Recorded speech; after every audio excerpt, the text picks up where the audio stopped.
a person who is alive right now in this world alongside you who are alive in this world, and we're having a conversation. So let's get to it. I'm going to show you today a word that has been frequently corrected in Quran manuscripts. Not terribly frequently, but I have, as I've surveyed corrections, I've tried to take note of certain patterns or repetitions, and some words are not as frequently corrected as others. So here we go. I'm going to switch over now to the slides, and we'll have a quick discussion, and then I'll sign off at the end. So here we are. The word is the three letters that you see represented here, Ra, Zay, Kaf. These go together to make the noun rizq, which means a provision or a sustenance, and it has other forms that it takes, as the three-letter roots in Arabic, like other Semitic languages, can make verbs, nouns, and other words, depending on how they're combined, how the vowels are applied, and so forth.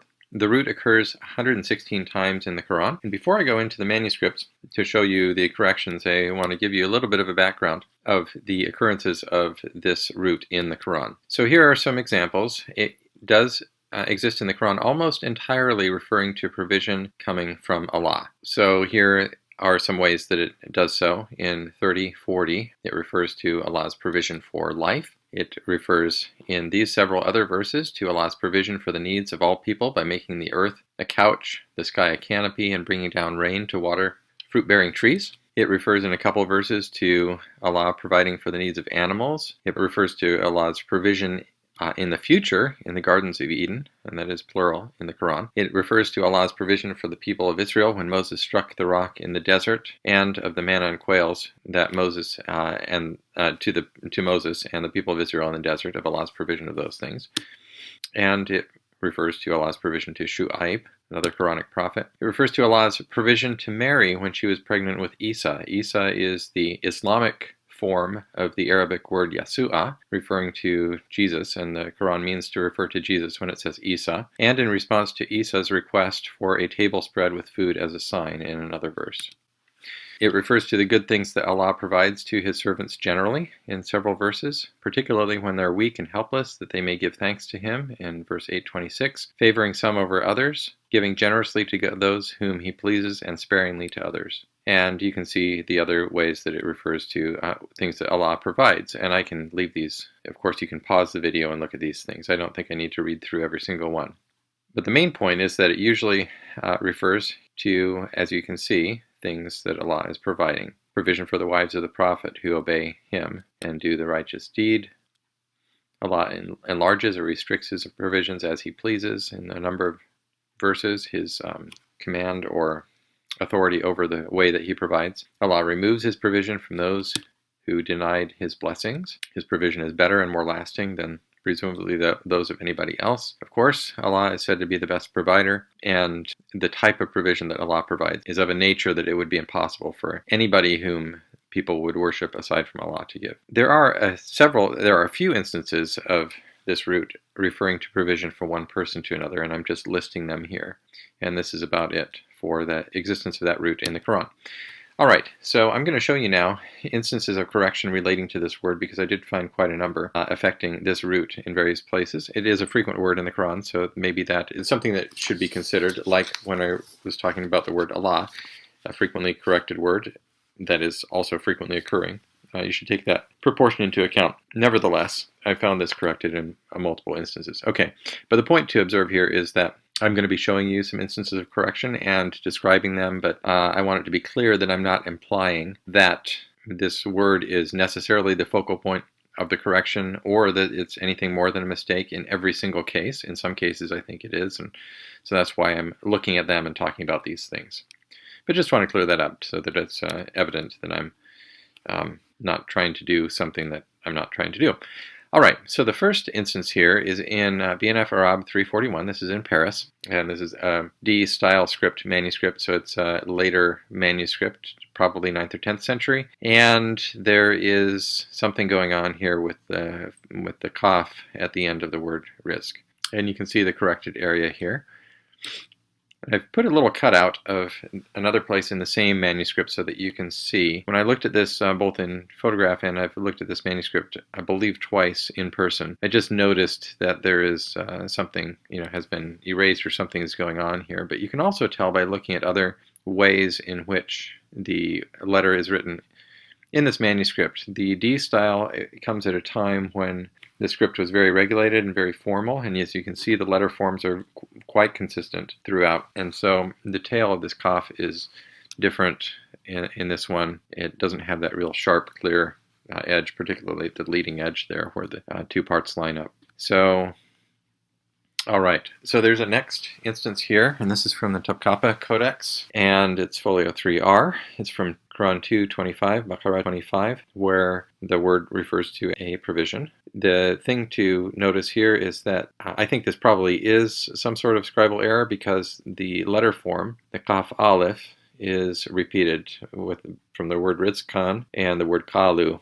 Both of those, Rizqan ends with the Qaf Aleph, and Qalu begins with the Qaf Aleph. So there were supposed to be two, only one was written. Which one does it refer to? We don't really know, and I don't think this would make sense without that. All right, so the next one here is from Marcel 8. This is in St. Petersburg. I looked at this manuscript in person, and then I have a photograph here of it from the National Library for you. There's a large portion of corrected text here, but I have highlighted initially the word razaqnakum, eat of the good things that we have provided you.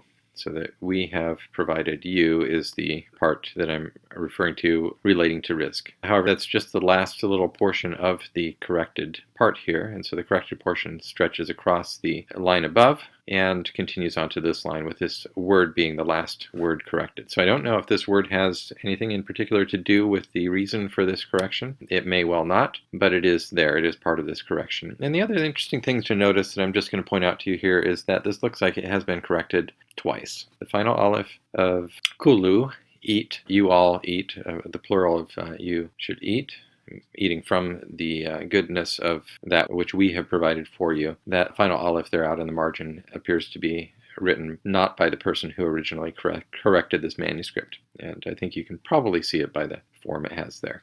Right, so we're moving on now to our third example from this word, and this is from NLR Marcel 5. By the way, the one that I just showed you was an earlier manuscript, probably 8th century. This is Marcel 5. This is also a rather early manuscript, and this one is a correction of the word risk that I'm going to show you exactly what has gone on here. I don't think that the word risk itself, I believe clearly it did exist here in the manuscript as it was first written. What did not exist is the word prior to it, so I'm going to show you that here in a moment. So you can see that what was the original middle letter of this word has been left in place, and you can also actually see that right at the tip of the arrow there, that the dot above it appears to have been erased. And there's a new little little z that has been introduced there and written by the new scribe. The word lakum, which was originally omitted at time of first writing here, has been added in after having erased the final noon, which was rewritten closer to the wow of the previous word. And so the net effect is that the word for you, lakum, has been added in there where it was not written at first. So the verse as it reads today, as it reads in the Haf's text, is there is no provision for you with those whom you serve apart from Allah. And as first written, this page would have said, there is no provision with those whom you serve apart from Allah. All right, so here's the next instance, and in this case, this is from MIA 2014-491, which is also located in the Museum of Islamic Art in Doha. My thanks to the museum for allowing me amazing access to photograph all these manuscripts back in 2015. In this portion of the page that I'm showing you, once again, I have placed in a box the word that contains the root that we're talking about. And in this case, it takes the form razaqnahum, we provided them, or we provided to them. And as you can see, it's an overwriting of an erased portion. And it's part of an erased portion. So the next, almost the entire line here has been erased and overwritten. So you can see the entire correction here. And the portion that has been overwritten is wamima razaqnahum yunfikun, and who spend from that which we provided for them or provided to them. So, and as you can also see, compared to the text above and below, this correction is stretched out a little bit, which tells me that this originally contained something else or some more text than is now written there. So we don't know. I don't know immediately from looking at this what that was, and I'd have to check my notes to see if I ever was able to discern that in the past. But that's the situation here, and this is, once again, is a correction that involves that root that we're talking about. Okay.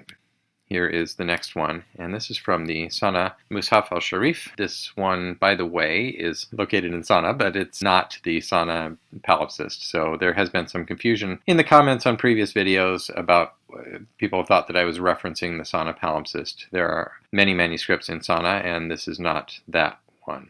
It is, however, a fairly early Qur'an. And we'll talk about these codices further in other videos. I don't need to go too much detail about it right now, but there's quite a bit comment that has been made upon it. But the point here is that, once again, I'm showing you a place where there is a word involving the root, ra, ze, kaf, and in this case, it is from 826. And you can see it here now. It's the last word, or what, I'm not sure if that min that follows it is part of the correction or not from looking at it at this moment.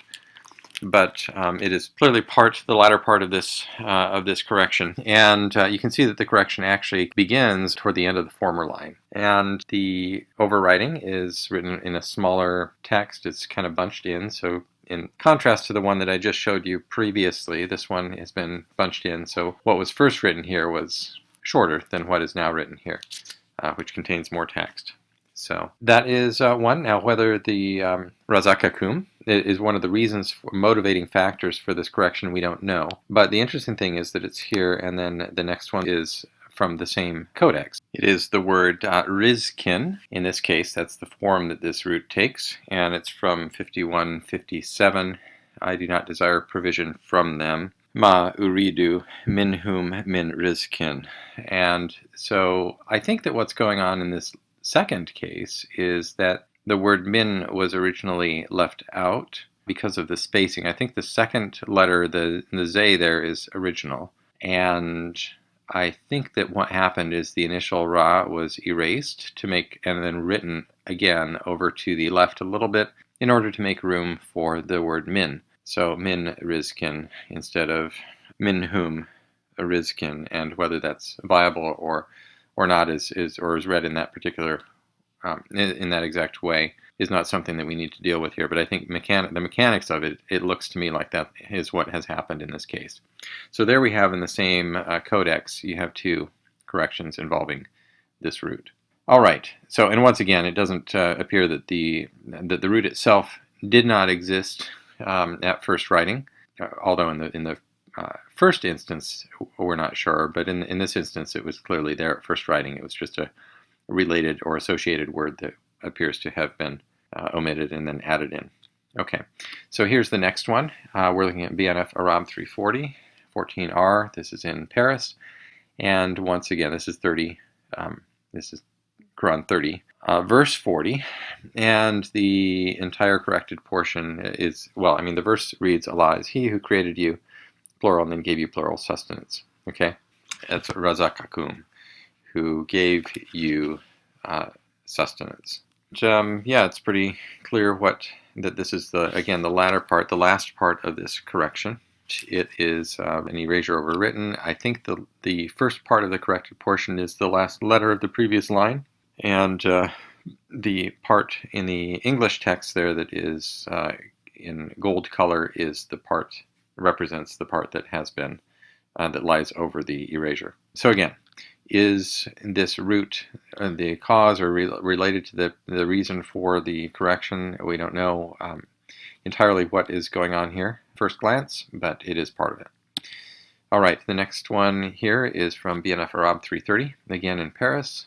And in this case, the corrected, or the word of interest to us lies in the very middle of the corrected portion. It's the word birizkin. Some of, in this case, is translated in the translation that I have here as some of, but it means some of the portion of what has been provided, bring to you some from it. And other observations about this correction is that the corrected portion begins on the middle of the previous line and continues through about the place that I've marked out here. It's a little bit bunched. The top line above this extends a little bit into the right margin, and this line itself is a little bit bunched. So it contains probably something more than what was written there originally, but not too much more. It's not incredibly much compared to the rest of the text on the page. Okay, so here is the next one. This is BNF Arab 340, also in Paris. Again, I've highlighted the word related to these roots. In this case, it is the word rizquha of Surah 11:6, whose sustenance, the sustenance of whom. The corrected portion here is marked out. Actually, it's only the first two letters of this word that have been corrected. What begins the next line down is part of the word, but it is not part of the correction. So once again, we've had a number of instances so far where the ra and the zay have been involved in the correction, and the latter part maybe has not. That is the case also here. Okay, and you can see how the page is a little bit worn through by the correction. Sometimes it happens with a very thin parchment. Sometimes it happens when you do have multiple instances of maybe it's corrected once and then erased again and corrected a second time. Those are the two circumstances that would lead generally to a wearing through the parchment like that. Okay, this is the last one I believe I'm going to show you here. And this is not an instance of that particular root, and this is what I want to end with. This is from MS 474-2003, our old friend that I've introduced to you in previous videos. And in this case, I am showing you a related, semantically related word, which in this particular translation is translated as a provision, but in this case it is the word mata'an. And so the verse in this case is the harvest of the sea, and the food from it is a provision for you and the travelers. So mata'an would be the word that is translated a provision. So at first writing, this was not only left out, but it had another bit of text here, which is not in the Hafs text today. And so that bit of text has not been erased, but the word mata'an has been written in, and that is where we're left. So that brings us to the end of the slides that I want to show you today. I do want to let you know that the bulk of what I've shown you today is from a paper that I presented at the International Quranic Studies Association in November of 2016, and I am posting this paper up. Please understand that it's not a completely revised paper for purposes of submission to a journal and so forth, so it isn't polished the way I would ordinarily do something like that to put it out in a full publication form, but I'm putting it up on Academia.edu and placing a link to it attached to this video in the description box. So if you're interested in seeing the paper, downloading it, and or citing it in your own research, feel free to do so. And one other reason you might want to do that is that the examples that I've shown you are not all the examples that I include in that paper. So there are additional ones, one with a photo and several others without photos included in that paper. So more stuff for you. Before I conclude, I want to show you one additional thing, and that is to mention that Arthur Jeffrey, in his really important book, Foreign Vocabulary of the Quran from 1938, does mention, among many other words, that the word rizq is one of foreign origin. He says from Farsi through Aramaic, and you can see his description of it there. So is what Jeffrey notes here something that's relevant to what we're seeing in these manuscripts? I don't know, but I did just want to put this out there for your consideration, because I know a lot of really smart people are watching these videos, and feel free to leave comments and we'll go from there. Thanks so much. Bye. So thank you very much for joining today. Hope you appreciated our little discussion on the 4th of July. I hope you appreciate the fact that you have rights that are given by God. Also, I hope that you have appreciated my unpacking of some of the patterns manifested today in a frequently corrected word in early Quran manuscripts. Thanks so much. We'll talk to you again soon.